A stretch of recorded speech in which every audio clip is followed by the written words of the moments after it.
Closed doors, I'm a fool for your love.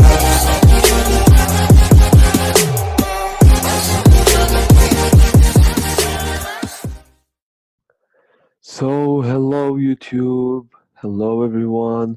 Today I'm gonna show you my top 5 legendary list for the Hearthstone's next expansions, Ashes of Outland, and I hope you'll enjoy or just like the content of the video. And if you liked it, I would really appreciate if you leave a comment, like the video, or maybe subscribe. So let's get starting here with my pick number 1, and it kind of be obvious for the next expansion. It is Kanefury, a 4/3/5 charge for Demon Hunter, plus the effect of all friendly attacks. Ignore taunt is so powerful, especially when we saw the capacity of Demon Hunter to just deal massive damage to hero enemies. You won't just waste like these the whole damages on minions. You gotta just go face. So this is gonna help a lot, especially if the next meta will be really based on control or taunt decks. Yeah, so this is a real powerful card that we got, even though it's still a 4/3/5. The stats are really correct, and it leaves also some trade issues if you want to put it on turn 4, but it would be preferably to be an end gamer. If you need to pass taunt, you can just throw it and throw something else with it if you're 10 mana and you need to beat the enemy. And if you got lethal, so it would be a pretty impactful card. I don't know if they say it would be nerfed. Uh, we still need to know the balance between the classes. So for the next legendary, I chose Maiev. Maiev is a 4/12/12. The stats are just crazy. They are mad. They're just throwing a 4/12/12 that is dormant, but it summon 3/1/3 enemy warders. If you will play it on turn 4, it's not gonna be viable for you because 3 minions to your opponent, and it just it gives him already a consistent board on turn 4, 3/1/3. It's the equivalent of 3/9, and it can do great trades at turn 4 still. So you're not gonna just throw it at turn 4, but it's not just a 4/12/12. It is also a minion that destroy all other minions when it's awake. So this is a real persistent card. This is just crazy in control decks. It leaves a 12/12 on the board, and you can just play some random AoE, and you pow, you got like 12/12, and the enemy is gonna be like, how am I gonna get rid of this 12/12? He will need to polymorph that or just play a hex if he didn't play that before. So this is just a crazy card, and just the concept of Blizzard, the concept of this, he seems like a dominant pit fighter. So just the stats, the artwork, it's just amazing, and all the concept, the context, and everything is just an amazing card. It will be played in some control deck that have massive AoE. It's gonna also destroy minions, and in control decks you usually don't care a lot about your board. You need to just get rid of the enemy minions. So this is a cool card. So next we got where it is as the third pick. It's gonna be hard because all of these cards are really good. But there's one that really touched me. It affected me. I don't know. Yeah, it is. It's here. The Bulwark of Athena. It's a weapon, 314. The stats are, you know, weapons usually deal massive damage, so 314 is not a good card. But the effect is just crazy, and you can understand from the effect why it have this stats. Whenever your hero would take damage, this loses one durability instead. So this is so crazy at the end of the game, and it can be really flexible in any, it's a three cost weapon, so it's easy to put. It can prevent a fireball, pyrotech, pyro. It can also prevent from the ambiguous minions that are so powerful, and it consume all the damages and lose only one durability instead. So, and it still have one attack, so you can trade with it. And if you need to keep your board, or there's some issue that you miss one damage and you don't want to lose a minion, so this is gonna be really helpful because you're not gonna take any damage and you're gonna kill minion for 2 durability. So if control warrior is gonna exist the next meta, this is gonna be played. This is gonna be played for sure. It's so the design also catch me, The design catch me also. It's so cool. The bulwark of Vedino, the name, and the concept and the context again. It's so crazy. I love this card. Next, we are gonna have the well-known Maiev Shadow Song. As you know, all of you, you might be aware of the next rotation this year, and we're gonna lose Spellbreaker, which is really bad because Spellbreaker is such a good card, especially in the current meta.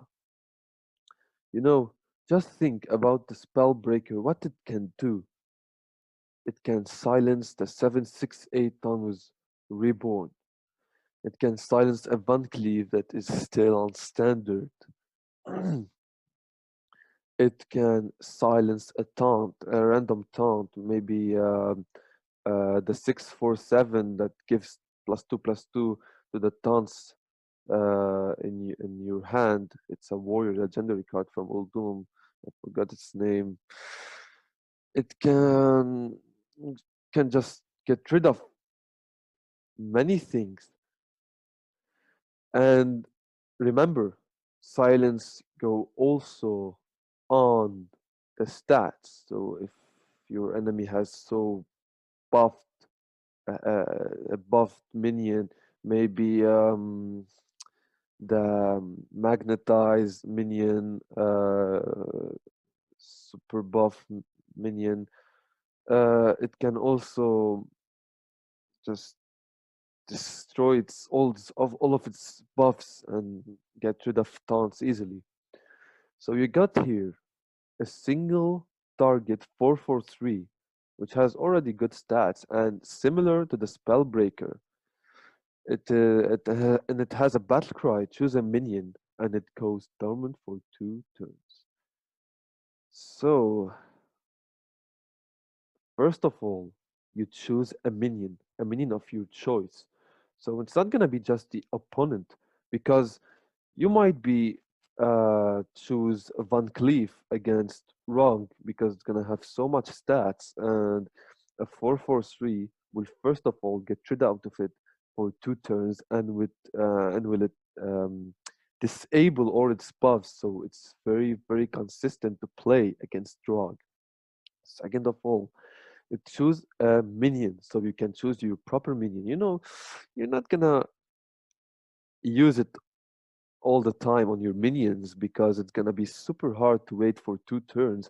But if you want to keep this minion alive and do, for example, some random AOE, some like just destroy all the board, you're gonna keep him alive for the next turn and keep him out of targeting. So it's gonna give stealth, permanent stealth for 2 turns, but it can attack. So you can see these things from both situations. You got many options to do with this card. So it's just amazing. Maiev is just amazing. And it is very flexible. It's a neutral card, so it's gonna be played in many decks, and it really depends on the next meta. We will see again Rogue as the dominant class because it will not lose so much cards after the rotation, not unlikely for the mechs, the Paladin mechs. For we're gonna lose also some aggro decks with Leroy. We lost already. We didn't lose the uh, Warlock Lackey, but just disappear. So aggro decks, they are nearly gone, and this is a good card in control decks. So, but sometimes if you won't need it in every control deck, but it's gonna be a great add, a great card added for the game. And all these legendaries are very good. Um, it's gonna be hard. It was hard to choose between them because some legendaries are have really impactful effects on the next on its class for the next expansion. So you will see the Beastmaster Leorox. It will summon you 3 beasts from your from your hand, and it's an 8/5/5. And we saw a similar card.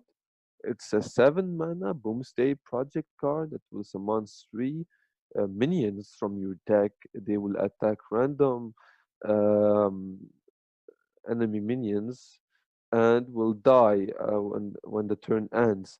But this is clearly better. You know why? Because it's an 8/5/5.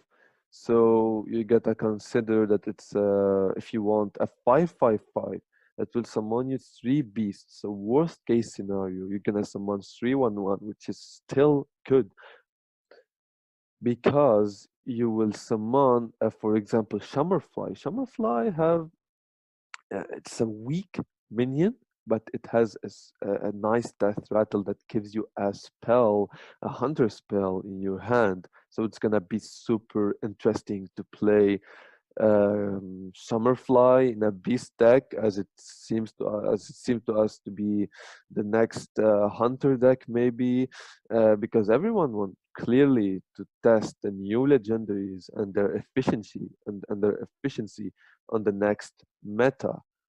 And we got also Zigzor, Apex Predator, that it's gonna be super useful for the Beast deck as it's gonna shuffle Zigzor Prime, and it's an 8/4/4 that is gonna summon 3 copies of this minion, and it can be easily buffed with the 4 mana spell that deals 3 and give us +3/+3 for a minion in your hand, or the 2 mana common that's gonna throw you +3 a beast and give it +3/+3.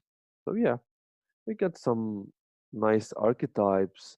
We also already saw that there gonna be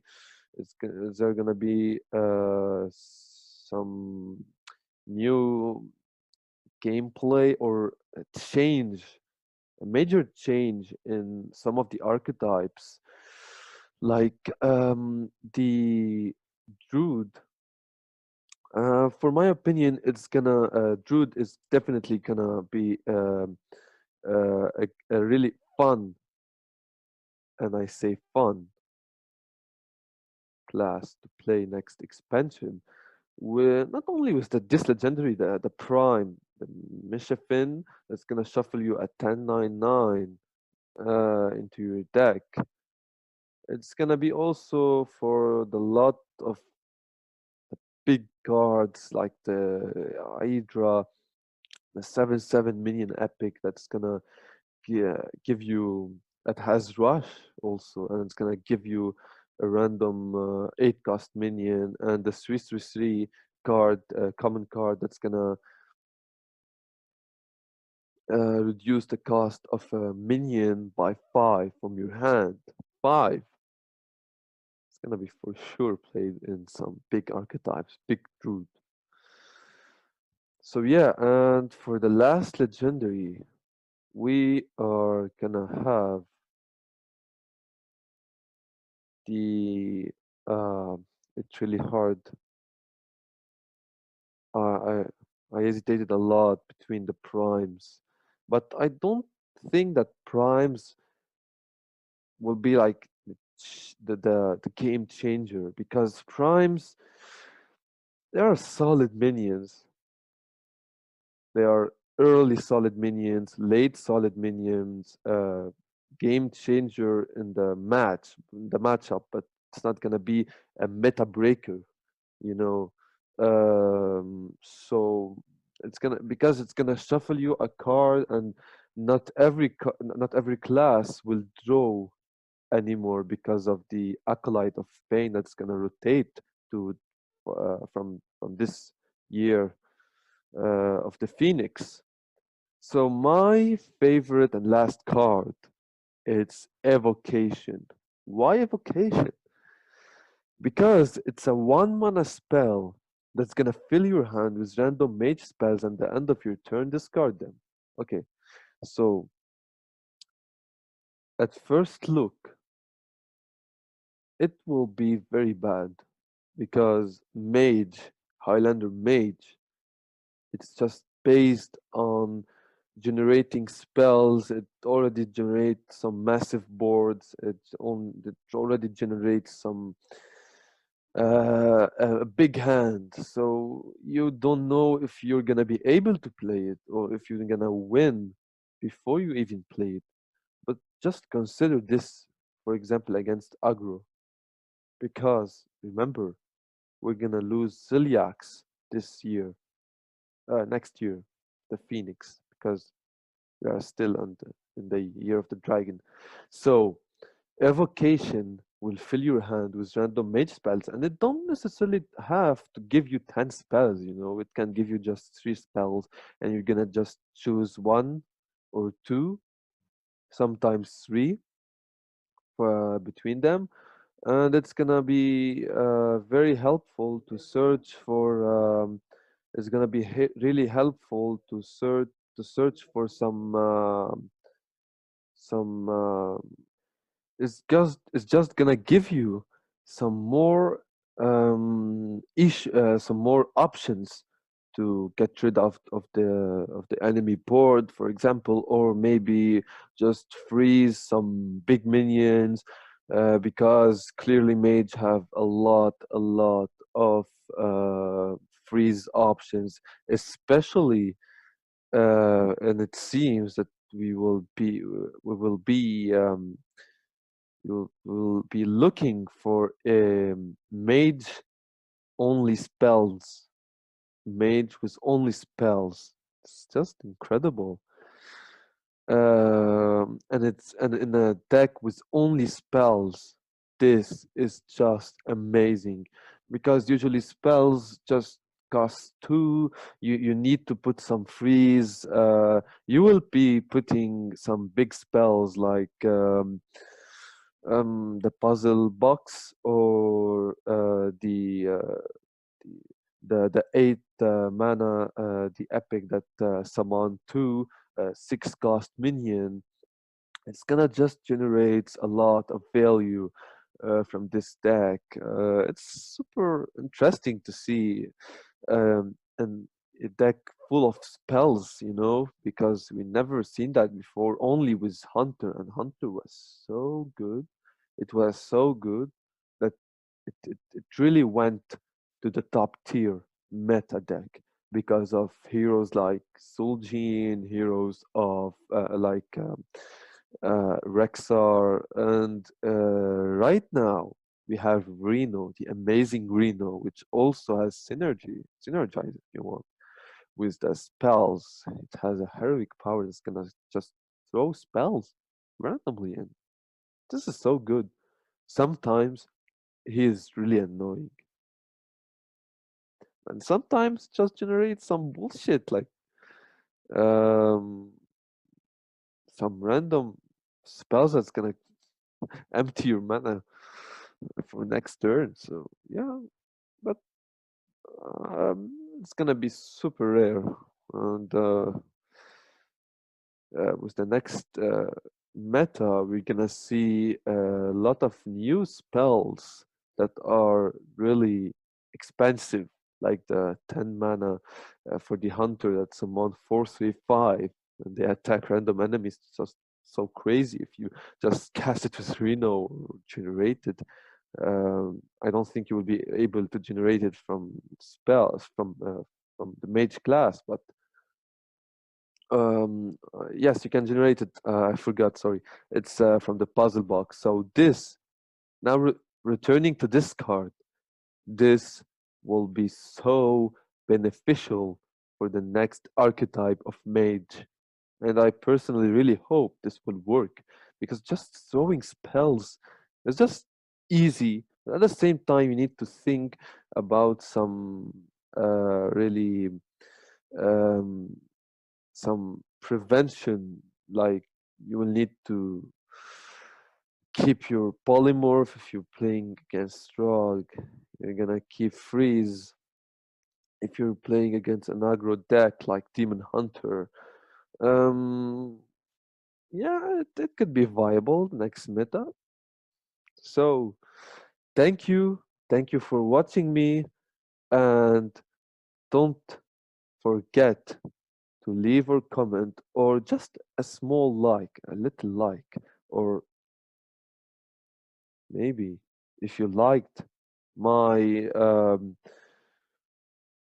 my perception for the cards or my way of thinking for the next meta, I'm gonna be posting so many diverse videos from battleground to play mode to adventure maybe, and maybe we'll see some arena content if it's gonna be fun uh, to play for the next rotation. A card review probably, and some random discussions about events. So yeah, thank you for watching my video, and see you next time.